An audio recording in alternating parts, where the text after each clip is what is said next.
It is telling that the phrase social distancing was used first, only to be replaced by physical distancing, on the important premise that we must remain as social as possible without physical proximity.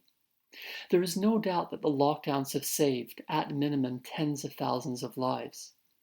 Part of pandemic planning and of responding to a pandemic disaster is always considering mental health within any measures taken. To make the most of the diversity in order to develop sustainable solutions is key. We know it's there. We just need to disaggregate it and do it justice.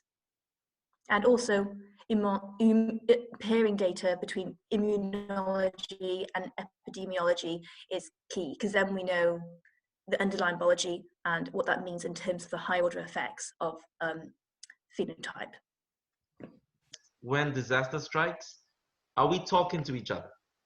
And are we speaking the truth or hiding the truth? Then are we responding collectively? And then finally, when we rebuild, do we rebuild, together or separately? Whether we're talking about health or education or jobs, I would say these are key things in the community context. Please remember that injustice anywhere is a threat to justice everywhere, right? And so the solidarity we're all speaking about has to cross borders. We need to and must build communities, both biologically through science and societally by changing our behavior and thinking to take action together and ensure where possible we can mitigate and prepare against future hazards. That's the underlying philosophy of Cov360 that looks to the future to enhance global well-being, to inspire us to transform this crisis into an opportunity. And again, I want to thank all the volunteers for Cov360. We're completely blessed by them. They've been incredible and working together. It's brilliant.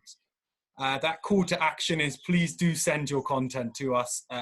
We'd love for Cov360 to become a platform where people can freely exchange knowledge, and so it's accessible more widely, and so that constructive insights are shared around, and that we work virulently against disinformation to ensure that those World Health Organization's narratives are reinforced. So thank you all to our panelists, and thank you all for tuning in. I hope that you've enjoyed it.